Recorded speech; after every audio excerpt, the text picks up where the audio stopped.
40th question देख रहे हैं। सबसे पहले वो क्या बोल रहा है, a body A moves with, ये है बॉडी ए, ये क्या कर रहा है, इसका इनिशियल वेलोसिटी 0 है और ये एक एक्सीलरेशन से इस डायरेक्शन में ट्रेवल करता है, मतलब 0 से धीमे धीमे बढ़ रहा है। और एक बॉडी बी है जिसमें एक्सीलरेशन नहीं है लेकिन ये कांस्टेंट वेलोसिटी v से ट्रेवल कर रहा है। तो ये ऑब्वियस सी बात है कि एकदम से भागा होगा v की स्पीड से, ये धीमे धीमे स्पीड बढ़ा के भाग रहा है। लेकिन होता क्या, ये बोलते हैं कि टाइम t के बाद ये दोनों एक ही जगह पर आकर के मिलते हैं, मतलब एक ऐसी जगह होती है जब ये दोनों बराबरी पे आ जाते हैं। तो वो पूछ रहा है कि वो टाइम t बताना है। तो हम भाई इसके लिए अगर देखेंगे, पहले वाले के लिए तो हम लगाएंगे s equal to u t plus half a t square, और दूसरे वाले के लिए अगर हम s का फॉर्मूला लगाएंगे तो हो जाएगा वी टी। अगर हम दोनों को कंपेयर कर देते हैं, इक्वेट कर देते हैं, क्योंकि s तो दोनों का सेम ही आने वाला है, तो तुम क्या करोगे, t कैंसिल कर दोगे, तो t का वैल्यू क्या आ जाएगा, 2v by a। So this is the answer of question number 40।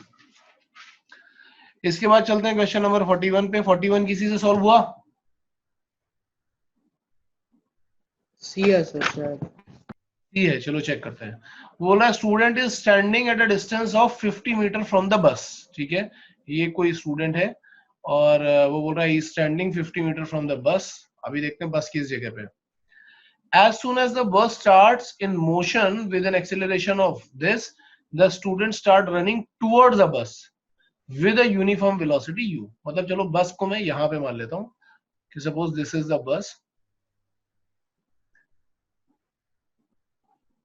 वो बोल रहा है as soon as the bus starts its motion with an acceleration, जैसे बस अपना मोशन स्टार्ट करती है with an acceleration 1 meter per second square, the students start running towards the bus with a uniform velocity u, assuming the motion to be along a straight road। ठीक है, straight road पे हो रहा है। the minimum value of u so that student is able to catch the bus। अच्छा, तो obvious सी बात है कि ये दोनों जो है, ये दोनों एक दूसरे की तरफ नहीं आ रहे होंगे, क्योंकि अगर एक दूसरे की तरफ आ रहे होंगे तो डेफिनेटली वो कैच करेगा ही करेगा।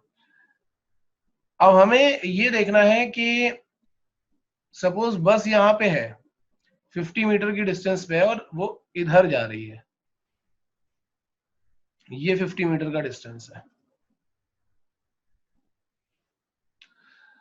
और जैसे ही बस अपना मोशन स्टार्ट करती है, बस ये भी रुकी हुई है, ये भी रुका हुआ है, जैसे ही बस अपना मोशन स्टार्ट करती है, वो भी इस एक्सीलरेशन के साथ में, स्टूडेंट उसकी तरफ दौड़ना स्टार्ट कर देता है, अज्यूमिंग द मोशन टू। तो अब हम बोलते हैं कि सपोज जब ये स्टूडेंट इस बस को पकड़ रहा है, तो बस ने यहां तक का कोई डिस्टेंस ट्रेवल कर लिया है, बस यहां तक आ चुकी है सपोज, तो बस ने डिस्टेंस ट्रेवल कर लिया है x का, और ये जो किया है ये टाइम t में किया है बस ने, लेकिन उतने ही टाइम t में स्टूडेंट ने भी अपना मोशन कवर किया है, अपना उतना ही डिस्टेंस कवर किया है। तो अगर हम बस का डिस्टेंस निकालेंगे x, तो आ जाएगा ut प्लस हाफ a की जगह पे हमें यूज करना है 1, तो हाफ ए टी स्क्वायर आ जाएगा। और अगर हम स्टूडेंट के लिए देखेंगे, ये तो बस के मोशन के लिए हो गया, अगर हम स्टूडेंट के लिए देखेंगे तो स्टूडेंट ने क्या किया होगा, स्टूडेंट ने भी इसी टाइम t में 50 प्लस एक्स, मतलब उसने क्या किया है, 50 प्लस एक्स का डिस्टेंस कवर किया है with velocity u in time t। तो डिस्टेंस इक्वल टू वेलोसिटी या स्पीड इनटू टाइम कर दिया, ये दूसरा आ गया। तो यहां से एक इक्वेशन ये आ गई और यहां से एक इक्वेशन ये आ गई, सेम टाइम में लोगों ने कवर किया है।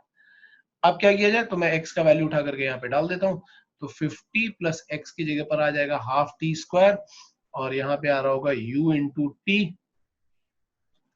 तो जब हम इसको सिंप्लीफाई करेंगे आगे जाकर के, तो ये आ रहा होगा 100 plus t square equal to 2ut, ऐसा आ जाएगा। अब आगे हम क्या करें, तो हमें देखना होगा कि t square minus 2ut plus 100 equal to 0 आ रहा है।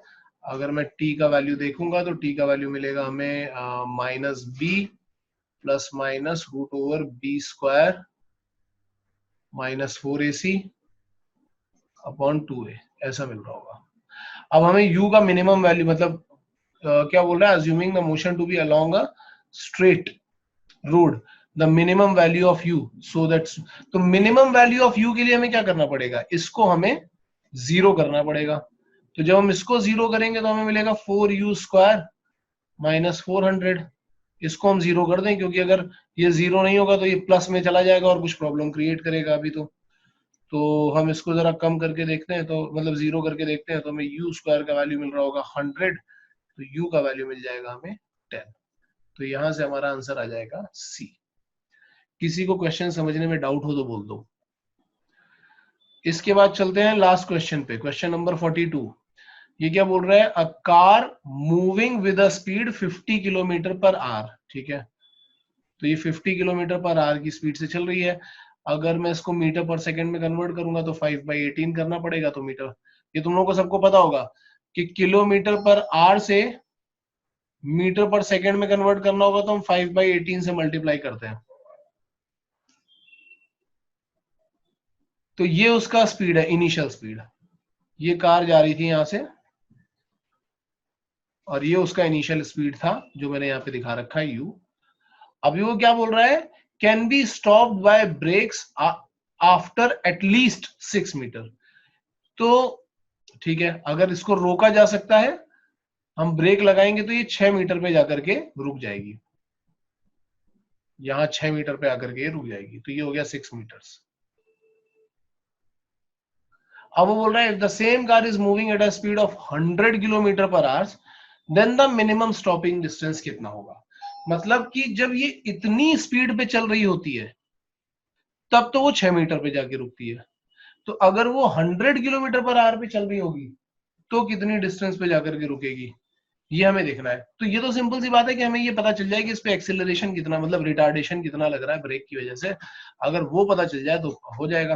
तो चलो इसका रिटार्डेशन देखते हैं। मैं बोलता हूँ कि सपोज यहाँ पे रिटार्डेशन ए का है और सिंपल सी बात है कि वो नेगेटिव लगना चाहिए। v फाइनली 0 हो जाता है। ये 6 मीटर का डिस्टेंस दिया हुआ है। हम फॉर्मूला लगाएंगे v square equal to u square. अब क्योंकि रिटार्डेशन है इसलिए -2as ले रहा हूं मैं।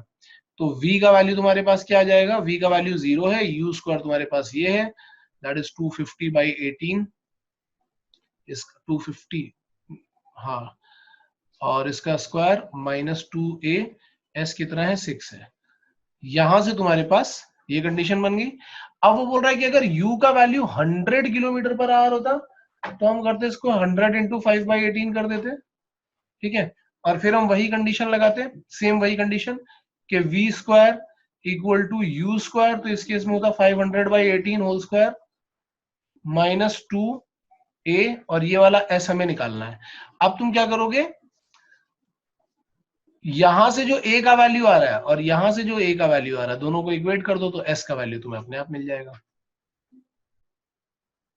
यहां से जो a का वैल्यू आएगा वो कितना होना चाहिए, वो हो जाना चाहिए 250/18। इसको थोड़ा और सिंप्लीफाई करो, 2 से डिवाइड करोगे तो 125/9 आने लगेगा। तो चलो अभी इसको फिलहाल 125 का स्क्वायर अपॉन 9 का स्क्वायर ही लिखते हैं, और क्या हो जाएगा, दिस इज 2a6। तो डिवाइड बाय 6 कर दो तो यहाँ से आ गया 2a का वैल्यू, और ये 2a का वैल्यू यहाँ पे सब्सटीट्यूट कर दो। तो जब हम यहाँ पे सब्सटीट्यूट करेंगे तो ये कितना है, 250 square upon 9 square equal to 2a का वैल्यू कितना है 125 स्क्वायर अपॉन 9 स्क्वायर इंटू 1/6, ये 2a का वैल्यू और यहाँ पे रखा s। ये 9 स्क्वायर पूरा कैंसिल होगा, इसको कैंसिल करोगे तो ये आ जाएगा 4, 6 इंटू 4 करोगे तो आ जाएगा 24। तो इसका आंसर 24 आ रहा होगा। मतलब हमने वही दो कंडीशंस बनाई हैं और उन दोनों कंडीशन को इक्वेट कर दिया है। किसी को भी ये क्वेश्चन समझने में कोई डाउट हो तो मुझे एक बार पूछ लेना यार, अगर डाउट हो तो, और अगर डाउट नहीं होगा तो फिर हम आगे चलते हैं।